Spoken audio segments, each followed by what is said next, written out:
옥타비아누스가 이렇게 안토니우스를 물리치고 나서 개선식을 하면서 완전히 이제 황제정이 확보되는 거죠. 말로는 공화제로 돌아섰다 그러지만 실제로 아우구스티누스는 교황이고 어거스틴이 아우구스티누스예요. 그래서 이 아우구스투스가 국가의 아버지라 그래가지고 로마를 이제 AD 1세기에 로마를 세계 최강 제국으로 만들어 놓는데 이때 이제 예수가 태어나요. 성경에 보면 그 예수의 부모인 요셉과 마리아한테 모든 사람은 자기 고향에 가서 호적을 하라 그래요. 그래서 요셉과 마리아가 자기 고향으로 가다가 나사렛이라는 곳에 왔을 때 산통이 와서 아기를 낳습니다. 그게 예수예요. 그래서 예수의 출생부터를 비포 크라이스트니까 그 전까지를 BC라 그러고 예수의 출생을 AD 1년으로 치잖아요. 그러니까 그때 로마 황제의 명을 받아 각 고향에 들어와서 호적을 하라 했을 그 로마 황제가 바로 이 아우구스투스예요. 옥타비아누스. 그래서 이제 아우구스투스까지는 이제 소위 말하는 로마에 의한 평화, 대로마 제국이 형성이 되는데 그 다음 황제가 이제 게르마니쿠스라고 해가지고 사실 게르만 쪽을 맨 처음에 다 정벌을 한 사람이 시저입니다. 시저 이후에 다시 이제 이쪽 지역을 점령을 해서 게르마니쿠스라는 별명을 얻은 사람인데 그래서 라인강 방어 체제를 다 세우게 되죠. 근데 이 티베리우스 다음 황제가 이때부터 이제 이상한 황제들이 되는 거예요. 갈리쿨라라고 하는 혹시 여러분 아는 사람이 있을지 모르는데 로마 역사상 네로의 버금가는 가장 악독한 정신병자예요. 정신병자. 갈리쿨라는 어느 정도 정신병자냐면요. 모든 로마 귀족들이 결혼할 때 첫날 밤을 자기랑 자야 된다. 말도 안 되잖아요. 그죠? 그렇게 폭정해서 결국 이 사람들은 이제 부하들에 의해서 죽습니다. 그러고 나서 저렇게 폭군이 나타나니까 안 되겠다. 제일 바보 같은 놈을 왕으로 세워야겠다. 그래서 세운 사람이 네로야. 근데 네로가 또 폭군이 되는 거예요. 그래서 이렇게 해서 이 시기에 계속 이상한 황제들이 나타나니까 결국 네로 사후에 이제는 장군들이 황제가 돼요. 그래서 7명의 황제가 난립을 해요. 그러니까 이 장군들은 군대를 갖고 있으니까 황제 되기 너무나 쉽죠. 1년에 막 2명이 되기도 하고. 그리고 이제 7명의 황제가 난립한 내전 상태에 들어가게 되고. 지난번에 유럽의 특징이 작은 정부다, 분권화된 사회다 이런 얘기를 했었죠. 그래서 그리스 도시국가가 분권사회라는 건 이해가 가고 또 중세는 왕보다는 봉건 영주들이 다 세력을 잡았으니까 분권사회라는 건 이해가 가죠. 근데 로마는 거대한 제국인데 어떻게 로마가 분권사회냐 이런 이제 생각을 할 수가 있습니다. 사실 로마는 그 자기 점령 지역으로부터 세금을 한 5% 정도 걸었습니다. 당시 동양 사회는 적어도 10%, 많게는 20%까지 걷었거든요. 교회 11조도 10%잖아요. 근데 로마는 한 5%밖에 거두지 않았습니다. 그래서 로마 그 1세기에 한 번은 게르만 민족이 그 반란을 일으킨 적이 있습니다. 그때는 뭐 수시로 반란을 일으켰어요. 그래서 게르만 부족이 통합이 안 돼 있었기 때문에 약했었는데 이제 부족들이 이제 힘을 합쳐서 로마에 이제 대항을 했었습니다. 그런데 이 게르만족에서도 이제 동서쪽에 나눠져 있었는데 동쪽에 있었던 게르만족들이 지도자들이 나타나면 뛰어난 지도자가 나타나서 통합이 됐어요. 부족들이. 그래가지고 로마군하고 이제 전쟁을 벌였는데 그 동쪽 게르만 지역을 맡고 있었던 로마 군단이 괴멸을 했습니다. 그래서 이제 그 서쪽에 있는 그 로마 군단이 와서 막아야 되는데 그렇게 되면 또 서쪽에 있는 게르만족들을 방어할 군대가 없잖아요. 그랬을 때 서쪽에 있는 게르만 부족장들이 회의를 했습니다. 야, 우리가 이 틈을 타서 게르만이 봉기를 해서 같이 연합을 해서 봉기를 해서 로마를 하고 전쟁을 할 것이냐. 그런데 그 부족장 회의에서 그걸 안 하기로 했어요. 근데 그 이유가 뭐냐?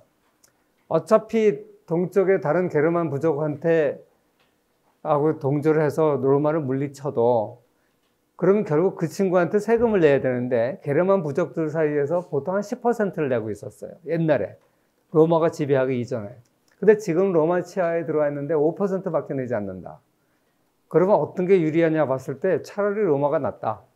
그래서 서쪽 지역에 있는 게르만족 부족장들이 회의를 해가지고 부결을 시키고 그 사실을 로마 군단에 통보를 해줬어요. 우리는 너희들하고 싸울 마음이 없다.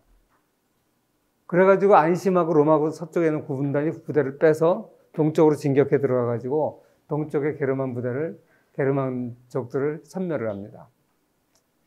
그래서 사실 이게 로마 1세기에 이미 최고의 위기였는데 만약에 로마가 세금을 많이 걷어서 주변 부족들로부터 원성을 사고 있었더라면 이때 로마는 무너졌을 거예요. 그래서 이 로마가 이후로부터 서로마만 해도 한 5세기 정도를 더 갔잖아요. 476년에 서로마가 몰락하니까. 그러니까 이렇게 오랫동안 서로마가 유지될 수 있었던 이유는 뭐냐? 작은 정부였기 때문에 그래요. 점령지로부터 세금을 다른 아시아 국가 제국들에 비해서 굉장히 적게 거두고 있었어요. 이래서 로마가 비록 제국이지만 거대한 제국이었죠. 제국이 되었지만 여전히 주변 부족들로부터 세금을 적게 걷었기 때문에 작은 정부다. 그다음에 이제 이 위기의 시기에 여러 이제 군사 장군들이 황제에 오르게 되는데 뭐 우리의 과세는 그게 아니니까 그 일일이 다 설명할 필요는 없을 것 같고 베스파시안 장군에 대한 얘기 이건 이제 유대 멸망하고 관련이 돼서 이 얘기를 조금만 하겠습니다. 이제 그 유대 속주가 자꾸만 반란을 일으키고 특히 이들은 교회 11조를 바치고 그렇기 때문에 로마 황제한테 자꾸만 세금 바치기를 거부했어요. 그래서 이걸 이제 토벌대를 보낸 건데, 그래서 예루살렘을 포위를 해가지고 예루살렘을 이제 멸망시키려고 하고 있는데 이 유태인들이 아주 강력하게 이제 반발을 했고 이 예루살렘 성벽이 굉장히 거대한 잘 지어진 성벽이라서 이거 공격하기가 어렵습니다. 그 예루살렘 성을 가보면 이 산 위에 이렇게 있었고 다윗이 거기다가 처음에 이제 헤브론 성전을 지었던 곳이에요. 그리고 이쪽은 흰동 골짜기라서 아주 밑에는 골짜기고 공격하기 참 어려운 지형으로 되어 있어요. 그래서 이제 그 공성전을 이제 하고 있는데 안에서는 이제 포위를 하고 식량이 이제 없으니까 이제 어려운 가운데 있는데 로마에서 기별이 오기를 우리 모두가 당신을 황제로 세웠으니까 귀국해라 이제 이런 전갈이 와요. 그리고 이제 자기 아들 티투스한테 예루살렘 공성전을 계속 하라 그러고 남겨놓고 자기는 이제 부대를 끌고 일부를 끌고 로마로 들어와서 황제가 되죠. 그래서 베스파시안 장군이 베스파시안 누스 황제가 되는 거예요. 남아있던 티투스 아들은 예루살렘을 드디어 이제 격파를 하고 그래서 예루살렘에 그때 완전 이제 파괴가 되고 그 이후로 1945년까지 이스라엘 백성은 나라 잃은 백성으로 이제 떠돌이 생활을 하게 된 겁니다. 아무튼 이제 이렇게 이제 예루살렘을 이제 공격하고 완전히 멸망시키고 나니까 그 강경파들이 계속 도망을 가서 이제 항전을 합니다. 그 항전을 하는 곳이 바로 마사다라는 요새로 가서 항전을 해요.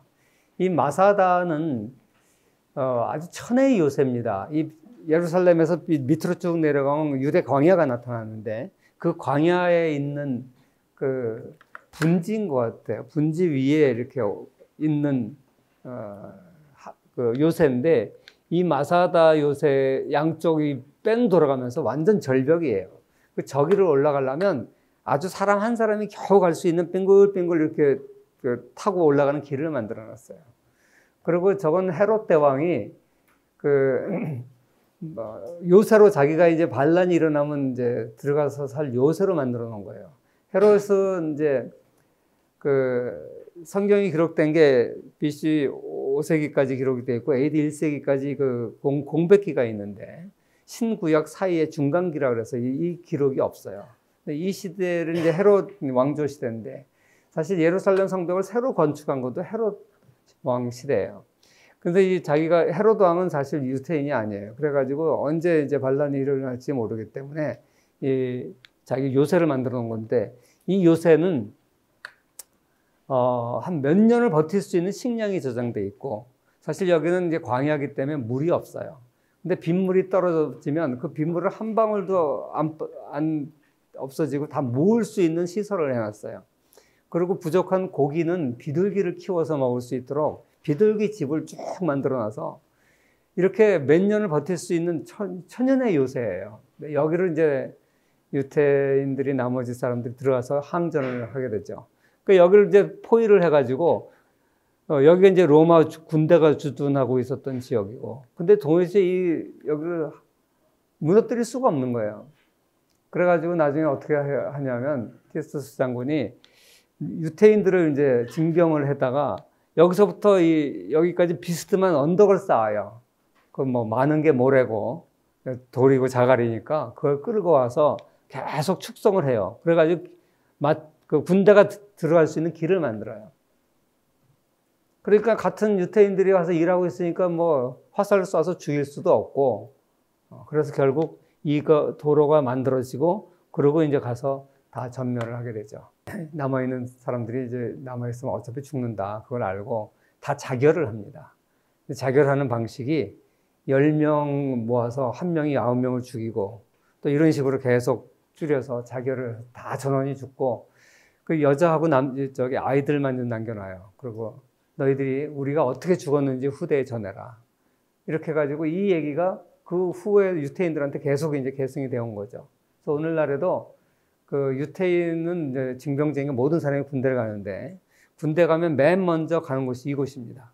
이곳에 가서 우리 조상들이 정말 나라의 독립을 지키기 위해서 얼마나 최후의 1인까지 장렬하게 싸우다 죽었는지를 답습하는, 구경하는 그런 그 견학지로 쓰고 있죠.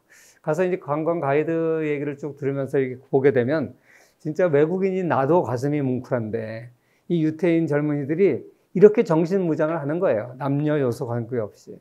그래서 오늘날 팔레스타인 한복판에서 자기네들의 수십 배 되는 그 팔레스타인 지역 사람들한테 둘러싸여 있으면서도 나라를 지키고 하는 그 이스라엘의 강력한 힘이 여기서 나오는 것 같아요.